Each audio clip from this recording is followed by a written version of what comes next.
तालियों की गूंज को सुनिए और नारों की धमक को मापिए। 3 साल पहले और अब 3 साल बाद वही आजम खान, वही उनके अल्फाज और सुनने वालों में वलवला यकीनन पहले से कहीं ज़्यादा है। आदाब, में वसीम अख्तर और आप देख रहे हैं द लीडर हिंदी। ये कद्दावर सियासी लीडर आजम खान का नया अवतार है। करीब 3.5 साल बाद किला के पहले अपने जलसे में मोहम्मद आजम खान जिस अंदाज में बोले हैं उसे कोई एक तरफा नहीं कहेगा।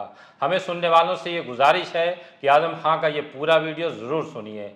अब तक नुपुर शर्मा का नाम लेकर जितने राजनेताओं, उलमा, दानिश्वरों ने जो बातें कही हैं, आजम खान ने नुपुर शर्मा का नाम लिए बगैर जो कहा बहुत बड़ी बात है। जब वो मंच पर मौजूद रामपुर के सपा जिलाध्यक्ष वीरेंद्र गोयल की तरफ हाथ उठाकर उन्हें मेरा यार कहते हैं तो उनके इन अल्फाज में हिंदू मुस्लिम रिश्तों की चाशनी टपकती दिखाई देती है। उन रिश्तों की जिन्हें हमारे पुरखों ने शिद्दत के साथ जिया है, जिसे हम गंगा जमनी तहजीब के नाम से याद करते हैं। वो जब कहते हैं कि मैं जिंदा हूं तो जिंदा हूं, अभी मरा नहीं हूं, तो पब्लिक दीवानावार होकर चिल्लाने लगती है।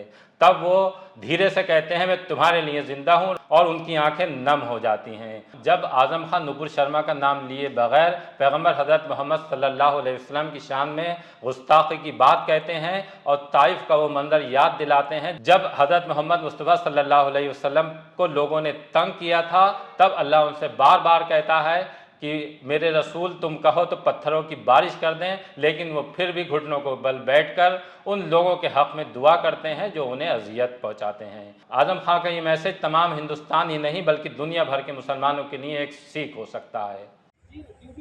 और जलसे में मौजूद सभी बुजुर्गों,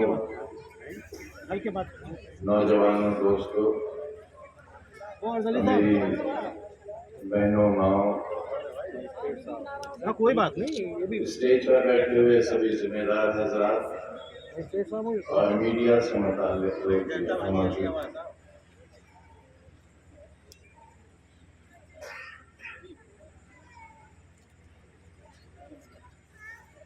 पार्लियामेंट की जीत के बाद शुक्रिया का जलसा करना नसीब नहीं हुआ। विधानसभा जेल से जीतने के बाद भी आपके दरमियान नहीं आ सका, लेकिन आसिम राजा साहब की वजह से मैं यहां मौजूद हूं।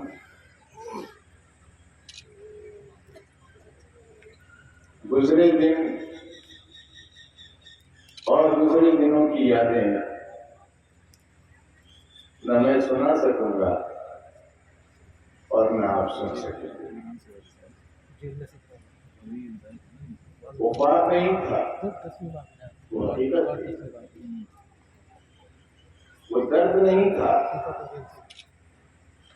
वो जख्म था। वो जख्म नहीं था, वो नासूर था। क्यों? इसलिए कि जमहूरियत दम तोड़ रही थी। हिंदुस्तान में रहने वाले करोड़ों लोग जो दस्तूर हिंद की पासदारी करते हैं, संविधान से वफा करते हैं, उससे मोहब्बत करते हैं और उसे बाकी देखना चाहते हैं, उनके सामने एक मायूस हिंदुस्तान खड़ा है। सैकड़ों और हजारों साल की तारीख जिसमें कमजोर, दबे कुचले सिर्फ दबाए गए और कुचले गए। एक लाठी वाले ने और बहुत मामूली कपड़ा तन पर पहनने वाले ने सैकड़ों साल की गुलामी के हिंदुस्तान को आजादी में बदल दिया। लेकिन हम न उसकी हिफाजत कर सके, न उसके ख्यालात की हिफाजत कर सके। जुल्म से इंतकाम लेना था। उसने हमारे अशराफ के साथ जो किया था, वो जो सिलसिला आज भी जारी है, वो साजिशें आज भी जारी है। तुम्हारी तबाही और बर्बादी के मंसूबे आज भी तैयार होते हैं। उसे कमजोर मत समझना, हरगिज़ कमजोर मत समझना। अपनी तैयारी न रखोगे तो बहुत घाटे का सौदा। मैंने कभी तुम्हारा जिस्म नंगा नहीं होने दिया। 42 साल तकरीबन तुम्हारा भरण बनाकर रखा, तुम्हें खरोच नहीं आने दी, तुम्हारे ऊपर पुलिस की लाठी नहीं उठने दी, बंदूक नहीं उठने दी। आखिर वो कौन नादान थे? वो कौन थे जिन्होंने रामपुर की आबरू को पारा पाया? एक शहादत हो गई, सैकड़ों लोग गुनाहगार बना दिए गए, और कितना लूटे गए लोग, कितने तबाह बर्बाद किए गए। आने वाली तारीख क्या लिखेगी उनके बारे में? उन बुज़दिलों के बारे में क्या लिखेगी? क्या फैसला करेगी? मैं भी कर सकता था। जब मेरे ऊपर पहला मुकदमा कायम हुआ था, मैं भी आपको सड़कों पर ला सकता था। मैं जानता था मंसूबे क्या है।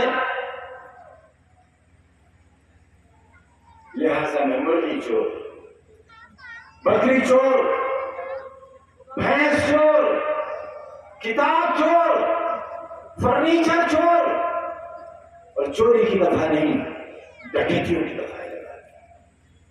मेरा बेटा 2 साल से ज्यादा जेल काट कर आया, 1 साल से ज्यादा मेरी बीवी जेल में रही, आज भी असर खान जेल में है। गुड्डू मसूद चंद रोज पहले ही जेल से छूटे हैं, वो भी शर्त के साथ। किसके लिए? किसी जायदाद के लिए, किसी जाती अना के लिए, किसी फायदे के लिए? हाँ, एक गुनाह है, वो अजीम गुनाह है, उसकी सजा मिली है। तुम्हारे हाथों और तुम्हारे बच्चों के हाथों में कलम दे देने की बात होगी। तुम परेशान इमारतें बनाओ, खेत में मजदूरी करो, रिक्शा चलाओ, लेकिन तुम्हारा बेटा डॉक्टर इंजीनियर न बन सके, क्लर्क न बन सके, और यहां तक कि चपरासी में न बन सके। इस साजिश का मुकाबला करने के लिए रामपुर के लोगों, आप सबने हमारे साथ एक अहद लिया था, और मैंने इसी मैदान से वादा किया था, और लोग हंसते थे मेरी बातों पर कि आज नहीं तो कल वो दिन जरूर आएगा जब मैं रामपुर को हिंदुस्तान के और दुनिया के नक्शे डालेगा। आप गवाह हो, तालीम के ताल्लुक से भी, और जो जुल्म हुआ है उस जुल्म के ताल्लुक से भी रामपुर दुनिया के नक्शे पर है कि यहाँ के लोग मजलूम हैं। बहुत कितनी बड़ी तहरीक चलाई बाबरी मस्जिद कि मीरर था मैं, लेकिन एक बयान उस जमाने का किसी हिंदू देवी देवता के खिलाफ अगर दिखा दो, अगर हमारी जबान से तौहीन का एक लफ्ज कोई सबूत के तौर पर पेश कर दो, तो पूरे परिवार के साथ रामपुर छोड़ देंगे और कभी शक्ल नहीं दिखाएंगे रामपुर पर। और ऐसा क्यों किया? क्योंकि मेरा दीन कहता है, मेरा अल्लाह कहता है, मेरा कुरान, मेरे नबी का हुक्म है कि खबरदार किसी दूसरे मजहब के पेशवाओं को की तौहीन न करो, क्योंकि अगर करेगा वो तुम्हारे पेशवाओं की तौहीन करेंगे। याद करो कौन हो तुम? नबी करीम के सल्लल्लाहु अलैहि वसल्लम पर पथराव हुआ, ताइफ की गलियों में घेर लिया आपको, और आपके नाज़रीन शरीफ खून से भर गए। आवाज आई हवाओं से कि ऐ मोहम्मद, कहो तो हम इतनी तेज चलेंगे बस्ती फना हो जाए। आवाज आई कि ये जमीन फट जाए और ये बस्ती इसमें दफन हो जाए। पहाड़ों से आवाज आई, ऐ मोहम्मद, हम आपस में मिल जाए और ये बस्ती नेस्त नाबूद हो जाए। उस वक्त क्या किया मेरे प्यारे नबी ने? बददुआ दी, इंतकाम हासिल कर सके। हम अपनी आवाज से नारा तो देते रहे कि बापू हम शर्मिंदा हैं, तेरे खातिर जिंदा है, लेकिन तैयारी नहीं की हमने समझौते हुए। हम भी कर सकते थे, आज भी कर सकते हैं, लेकिन याद आती है माजी की यादें, याद आता है टेक्सटाइल मिल, याद आता है अंग्रेजों और नवाबों का मिला जुला जुल्म, याद आता है मौलाना आजाद का रामपुर से पार्लियामेंट का चुनाव लड़ना, याद आती है पंडित नेहरू और मौलाना आजाद की पार्लियामेंट की तकरीरें, याद आता है ये किला और नाम नेहाद अजीम इमारत हामिद मंसूर। नौजवानों, तुम्हें बुजुर्गों ने नहीं बताया, हमें मौका नहीं मिला। एक रात एक सदी के बराबर गुजारी है।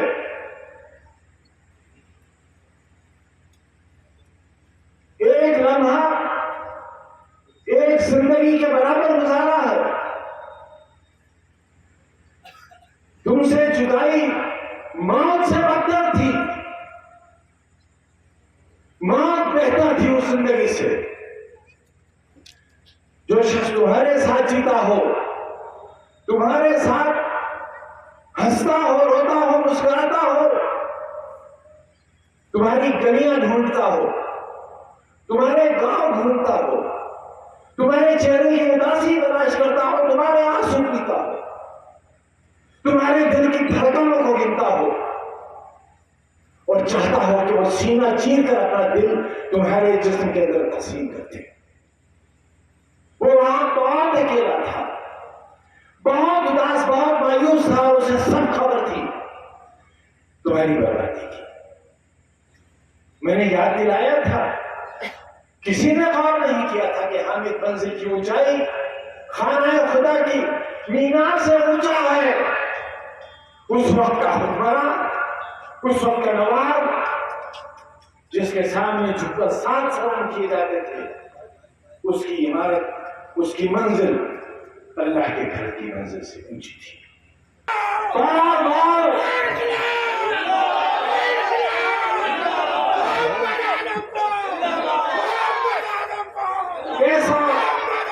कैसा भयानक जमाना हुआ था मुझे। मेरे सामने तमाम वार्ड खाली हो गया, मैं दूसरी मंजिल पर मुंतकिल किया गया, वो सारे लोग मर गए, मैं तीसरी मंजिल पर भेजा गया, वहां भी सारे लोग। मैं जिंदा बचा हूं तुम्हारे लिए, मैं वापस लौट कर आया हूं तुम्हारे लिए। हर सांस अमानत है।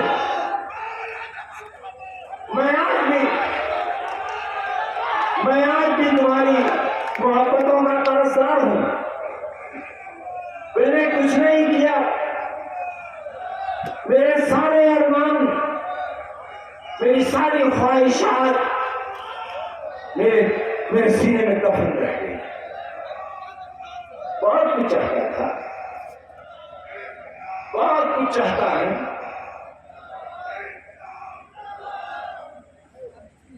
मेरी ये सेहत की कमजोरी बहुत दिन नहीं रहेगी। मुझे मारने का पूरा मंसूबा था। हाँ, मुझे कत्ल नहीं करना चाहते थे क्योंकि कत्ल का इल्जाम नहीं लेना चाहते, लेकिन कोई कसर नहीं रही थी मुझे मारने। मुझे, मेरे बच्चे को, मेरी बीवी को सीतापुर जेल पूरे हिंदुस्तान में सुसाइडल जेल के नाम से जानी जाती है। वहां लोग खुदकुशी बहुत करते हैं।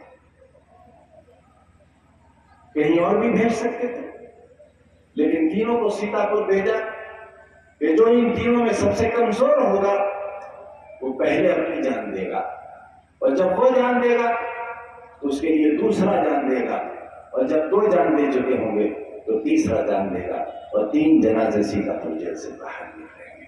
ये था मंसूबा। क्या आपको इसका एहसास नहीं है?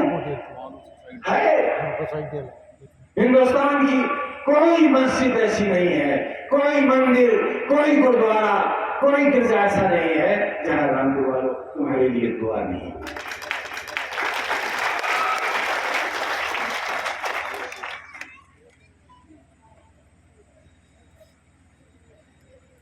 हुजूर की शान में गुस्ताखी करने वाला बदनसीब है, बहुत बदनसीब है। उस बदनसीब का साथ मत दो, और उसके जुमलों को दोहराओ मत। जो बदनसीब है उसको उसके नसीब पर छोड़ दो, उसे उसके हाल पर छोड़ दो। दुनिया का कोई तमाशा नहीं बचा। याद करती है तारीख उन लोगों को, और याद करेगी जब तक दुनिया रहेगी। लेकिन तानाशाह के नाम से, उस नाम से याद नहीं रखेगी कि जमीन पर अल्लाह ने एक ऐसा इंसान भी भेजा था जिसके वजू की एक बूंद की जमीन पर नहीं गिरी थी। एक ऐसा इंसान इस जमीन पर आया था, उसे रसूल कहा, उसे नबी कहा। उसकी शान में तो कोई गुस्ताखी कर ही नहीं सकता। उसकी शान तो इतनी बड़ी है कि शान का लफ्ज बहुत छोटा है। जिससे अल्लाह इश्क करता हो, जिससे अल्लाह मोहब्बत करता हो, फिर किसी की नफरत से किसी पर कोई असर नहीं पड़ता। अपने शहर को, अपने जिले को, अपने रिश्तों को उसी तरह जोड़कर रखो जिस तरह 1942 से लेकर 2022 तक आज तक जोड़कर रखा है। यहां कभी हिंदू मुसलमान आपस में नहीं टकराए,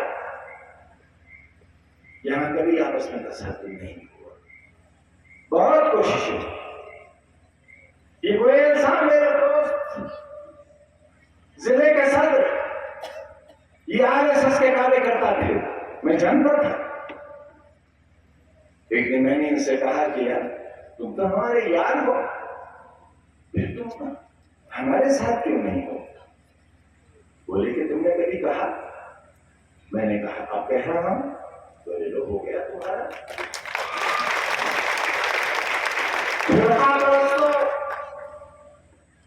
आपस में लड़ाने वालों, ये है हमारे रिश्ते, हमारे दिखावे के रिश्ते नहीं है। 2 बार रामपुर से मेंबर पार्लियामेंट रहे हुए राजेंद्र शर्मा के बेटे Bharatiya Janata party, Bahujan Samaj party, Congress party में नहीं बल्कि समाजवादी पार्टी में है। यह है हमारा रिश्ता, यह है हमारा इत्तेहाद। इन रिश्तों को टूटने नहीं देना है, बिखरने नहीं देना है। न हमारे अंदर धर्म, न जाति, न मर्द, न औरत, न पूरब, न पश्चिम, न उत्तर, न दक्षिण, कोई फर्क नहीं रहेगा।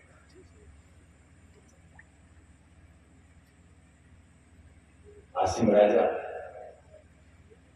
मेरे दिल का टुकड़ा है।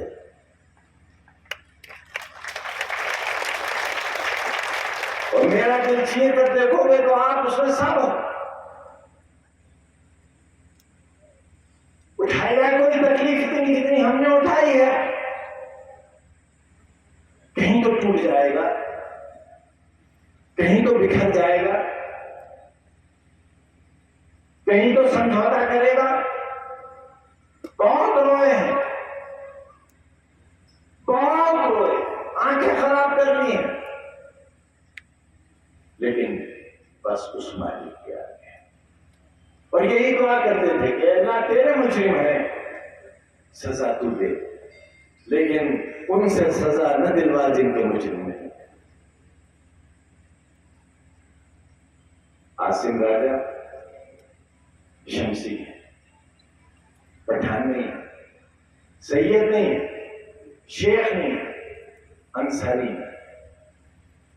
मेरे दिल के लिए इससे बड़ी और क्या तकलीफ हो सकती है कि 1977 से जो शमसी मुझे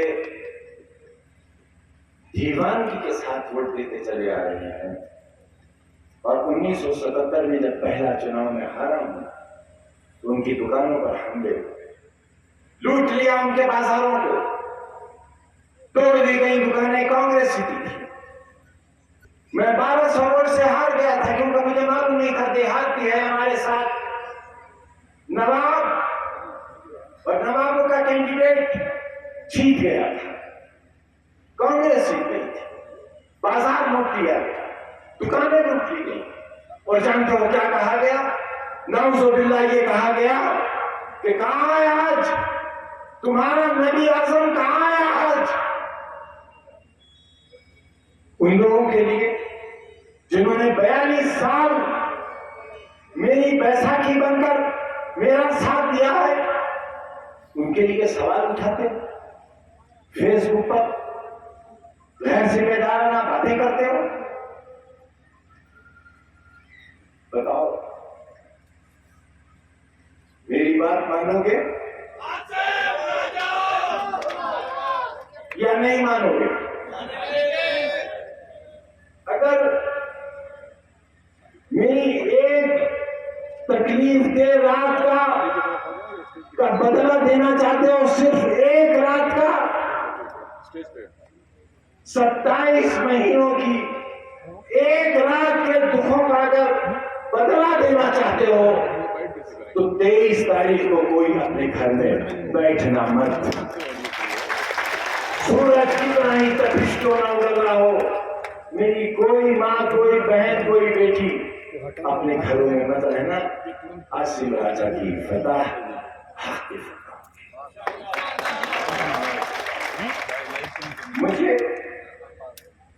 मुझे शर्मिंदा मत कर देना। आईडी उठा ली, काम इनका हो गया। मेरे मुंह पर कालक न लगा देना, मेरी जिंदगी को मुख्तसर मत कर देना। कहीं ऐसा ना हो कि ये सदमा मेरे लिए, मैं कह रहा हूँ मना कर रहा हूँ, मैं कह रहा हूँ उनसे मना कर रहा हूँ। इसलिए मैं आसिम राजा के लिए वोट मांगने के लिए हाथ फैलाने आया। उनकी तौहीन करने वाले के खिलाफ या उन अल्फाज को जो हुजूर की शान में गुस्ताखाना कहे गए, उनको दोहराना भी गुनाह है। उन अल्फाज की वापसी अपनी जबान से अदा करना गुनाह है।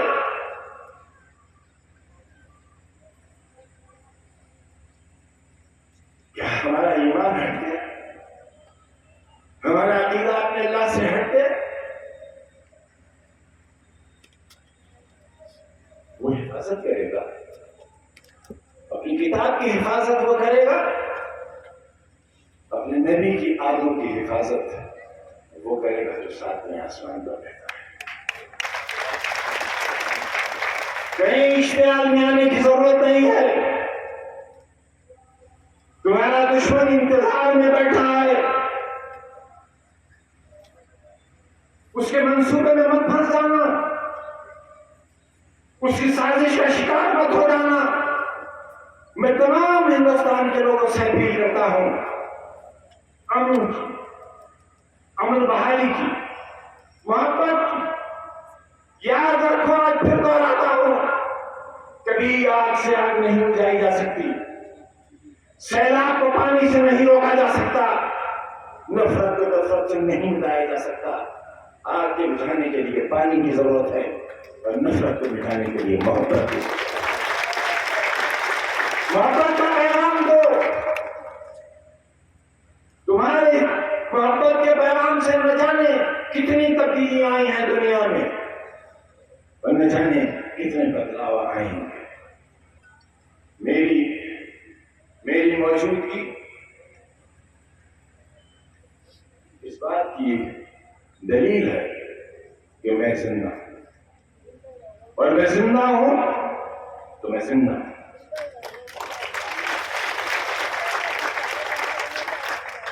और जब मैं जिंदा हूं तो इंशाअल्लाह आज नहीं आने दूंगा आपको। थोड़ा सा कमजोर हो गया इसलिए कि तुम भी तो कमजोर नजर आ रहे। कहां है तुम्हारा जोश?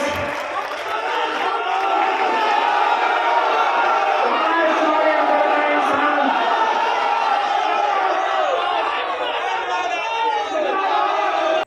उस वक्त क्या किया मेरे प्यारे नबी ने? बददुआ दी, इंतकाम लिया, बदला लिया? नहीं, घुटनों पर बैठ गए और अल्लाह के साथ एक रिश्ता जोड़ा उससे और कहा, अल्लाह इन्हें माफ कर दे, ये नादान है, ये नहीं जानते, ये मासूम है, मेरे अति है। आपने ऐसों को भी माफ किया था।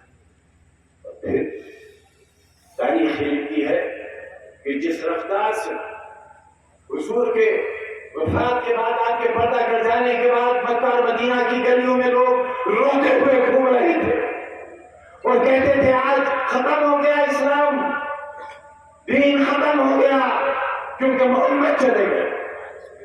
लेकिन ऐसा नहीं हुआ। आपके जाने के बाद तारीखदां ये लिखते हैं कि जिस रफ्तार से घोड़े दौड़ते थे उस रफ्तार से हक का पैगाम निकला।